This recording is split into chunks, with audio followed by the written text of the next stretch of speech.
So there are some big things to keep in mind. Clients can be very picky on what products you use, but 10 out of 10, I would always say when you suggest a natural product, they are more likely to say they want the natural product versus some of our harsh modern day chemical cleaners. So I want to explain the difference and some of my favorites on each side. This half is the no-no section.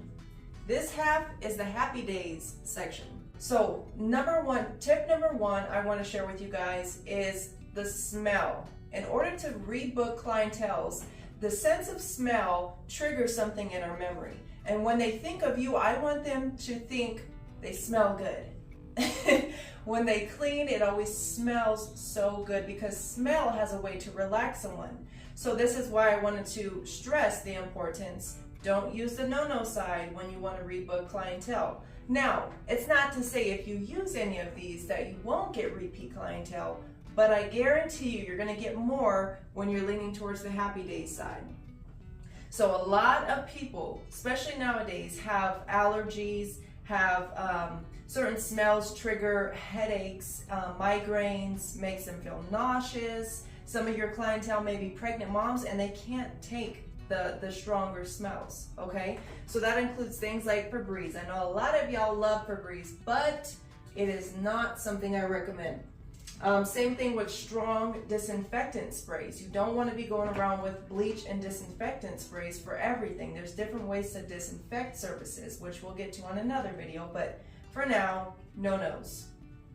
Harsh things like Comet with bleach. Any type of Comet, unless the client specifically says, please use Comet, I would not recommend using Comet because if you're not careful and you don't wash the surface off very good, it leaves behind that residue, and therefore if that residue's there, that chemical's there. And if you're cleaning someone's bathtub whose kids are in there, that could really leave a bad taste in their mouth because you didn't rinse it all the way off, okay? Same things like oven cleaner. As we all know, oven cleaner is strong. Now I love my oven cleaner. However, when I'm working on somebody else's house, either I will do the oven cleaner outside, like as far as the grates in the oven go, or I'll use an alternative cleaner. And I know this one, the Mr. Clean multi-surface cleaner, smells so good, but the chemicals in here, you have to be very careful, and you can't use too much because it becomes very strong smelling.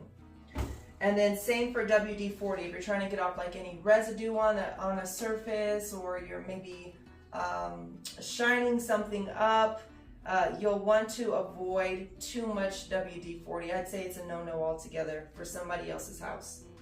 Now, some of my favorite things that I use constantly if I'm cleaning somebody's house, even my own, are things like the Meyer's cleaner. I have cleaned, I would say, maybe close to 1,000 houses in my last 10 years of my life, and 10 out of 10, every single client has said this Meyer's cleaner, like when they see you whip this out, they go, oh. So I would say Meyer's Cleaner's multi-surface everyday cleaner is your best friend. I mean, I want you to build yourself a little cleaning toolkit and have it right there, and I want you to show up to the clientele's house like, I got Meyer's. Anyway, and then there's this other cleaner, EcoSense. My godmother years ago, maybe 5-6 years ago, introduced me to this EcoSense Tough and Tender. I mean, they have a whole line of cleaners. This is the bomb.com. If you want that like deep clean on those stains that won't come out, on the surface that just won't come clean, etc., their line, EcoSense, and this is not affiliated, but I will if y'all contact me. But this line is the bomb, and it's all natural. All the ingredients are natural, 99% biodegradable ingredients, no chlorine, bleach, ammonia, formaldehyde, parabens, I mean, you name it. They are amazing. So anyway, so if you don't have access to that, go online. They're fairly cheap. I think when you buy like the value pack with like all the cleaner, which I recommend, it's pretty pricey, like $300. But I mean, you get, I've had the same $300 box for 3 years now. Just saying. Anyway, I recommend dryer sheets to clean, believe it or not. So on fabric surfaces, I like to clean couches because, well, we'll get into that in a minute. But I like to use the dryer sheets to wipe down anything fabric. That's chairs, that's the couch, that's the floors, sometimes even the walls. Yes, I said walls.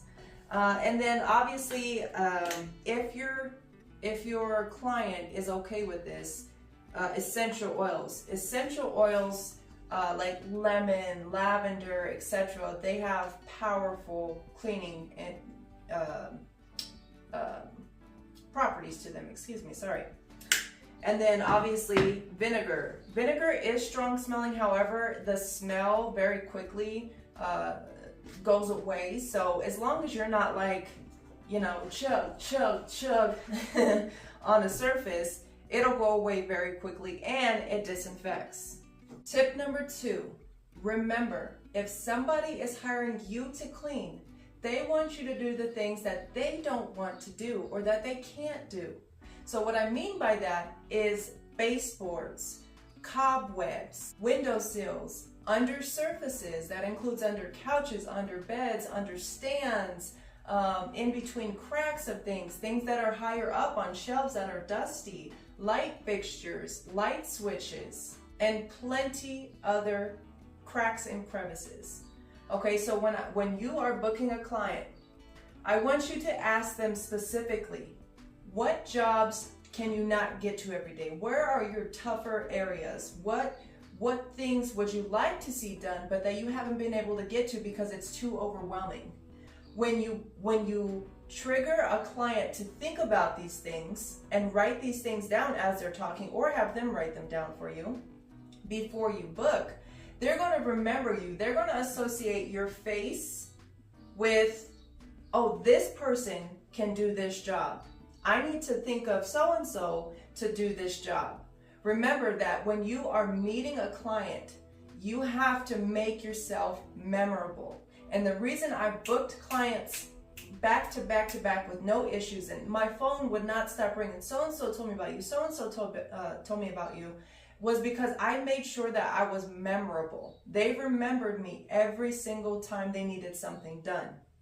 And it was because I was willing to do the things that they can't do. That's why they hired me.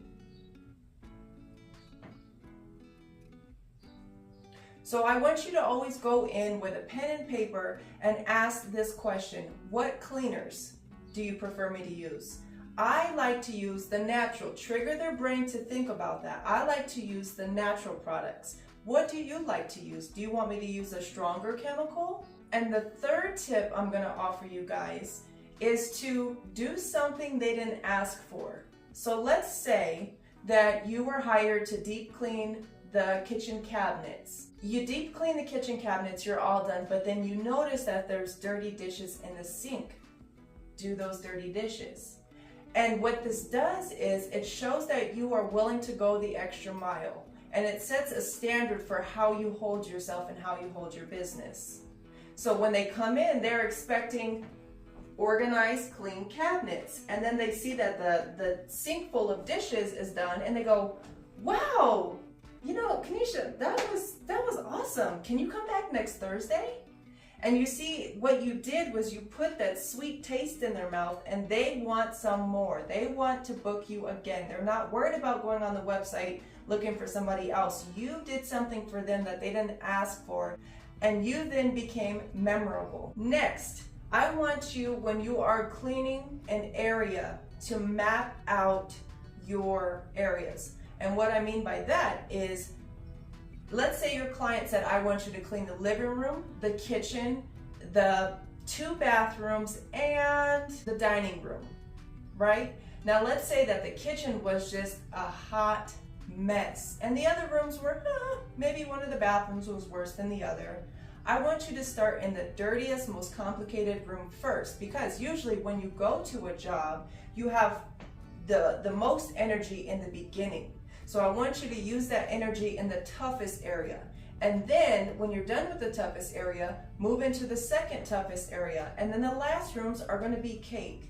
And I know that may sound intimidating, but I promise you, the more you do this, the quicker you are, and the more flow, natural flow that you have going from room to room to room. Another reason why you want to do that is because, yet again, you are setting a standard for yourself. You are setting yourself up to look good in the eyes of the clients. If they know that that kitchen was just outrageous, and let's say the first hour, usually clients will leave you alone when you first start cleaning. They won't bother you, and then they'll kind of come in, I've noticed, at the last half of your cleaning.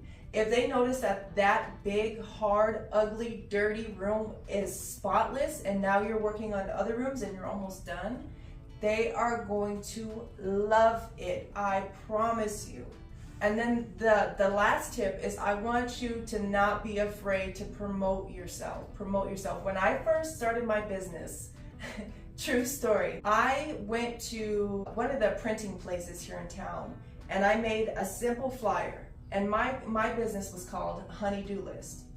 And I put on there, I do everything. So all the stuff you don't want to do, I'll do. That's babysitting, that's cooking, that's cleaning, that's running the errands, that's deep cleaning, and I listed all these things, and I said, and more, call me at.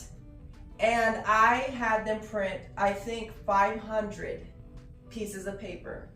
And I went around town, the Walmart parking lot, all the grocery stores parking lot, putting them on cars. I was putting them on people's mailboxes, just walking down random streets. Next thing you know, my phone was blowing up. I mean, blowing up. And I live in a small town, so could you imagine how much more clientele I would have had in a bigger city? But that was just using paper, not even the internet. And then word to mouth spreads, and next thing you know, I was so overbooked. I was like, oh my goodness, I need to hire somebody. But anyway, hopefully these tips are helpful to you. Please share this with that family member that doesn't like to clean, that friend that doesn't have a job and needs something to do, and also just for yourselves. Give me a thumbs up, like, share, and subscribe. There is plenty more coming, plus a lot of DIYs when you don't have any money, and I literally mean no money. And I'm sure you ladies and gents are gonna love what's coming up next. Have a blessed day.